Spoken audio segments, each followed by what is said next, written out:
ये सब चीज़ों पे मेरा विश्वास तब बढ़ा, अभी मैं किसी के घर पे डिनर पे इनवाइटेड था। अब मुझे लगा था कि वो परिवार और मैं वहाँ पहुँचा तो उन्होंने बहुत सारे लोगों को बुला रखा था। उसमें कोई पंडित जी थे और डिनर टेबल पे वो बिल्कुल अक्रॉस द टेबल मेरे सामने बैठे थे और बोले, मैं अक्षत जी के बारे में बताऊँगा। मैं बोला, बेड़ा गर्क हो तुम्हारा। लेकिन बाकी सब लोगों को मज़ा आ रहा था। बोले, बताइए बताइए। तो हम बीच में फंस गए थे। तो उन्होंने एक बात कही, उन्होंने कहा कि आपके कुछ पहले जन्म हो चुके हैं इंसानी, और भी हुए हैं, लेकिन इंसानी भी एक से ज़्यादा हो चुके हैं, जिसमें से एक जन्म में आप ब्राह्मण योनि में पैदा हुए थे और आपको जब मारा गया था तो आपके शरीर के 2 टुकड़े कर दिए गए थे, काट दिया गया था आपको।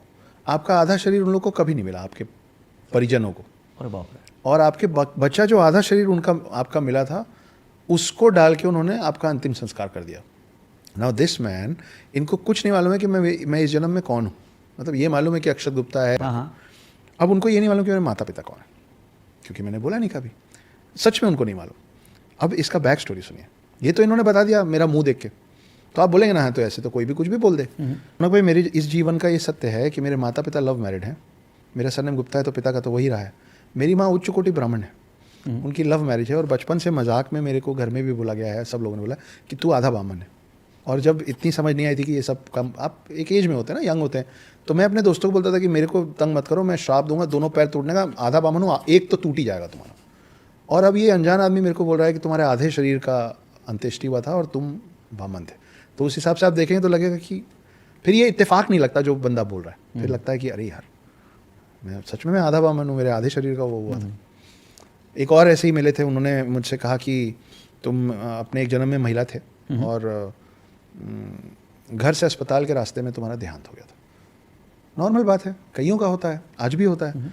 मुझे बचपन से एम्बुलेंस के सायरन से एक फोबिया बड़ा वर्ड है, लेकिन मैं ब्लैंक हो जाता हूँ। थोड़ी देर में कुछ समझ में नहीं आता है कि मैं जो सोच रहा था, मैं जो बोल रहा था, मेरा सब लिंक टूट जाता है। ये I have never spoken to anybody, not even my parents. मतलब मेरे पेरेंट्स ये सब अब इस बार के जो सीरीज ऑफ पॉडकास्ट चल रहे हैं उसमें उनको पता चलेगा कि ऐसा है। और एक अनजान आदमी आ रहा है, मैंने अपने आप से बात नहीं की कि क्यों होता है, और वो बोल रहा है कि आप घर से अस्पताल के रास्ते में आपका देहांत हो। तो then you are compelled to believe कि भाई डेस्टिनी नहीं होती तो मेरी जो हालत हो गई थी 2014 में, उसके बाद आज जहाँ मैं पहुँचा हूँ वो आप अकेले अपने बलबूते अपनी मेहनत से नहीं पहुँच सकते। ये बोलना बड़ा आसान है, आप बहुत अच्छे से समझेंगे कि anybody and everybody who says कि मैं आज जहाँ भी पहुँचा हूँ अपने दम पे पहुँचा हूँ या the credit goes to me and only me, वो झूठ बोल रहा है। आपके और मेरे जैसे जितने भी लोग हैं वो कहीं भी पहुँचे हैं इसलिए क्योंकि हम बहुतों के कंधे पे सवार हैं।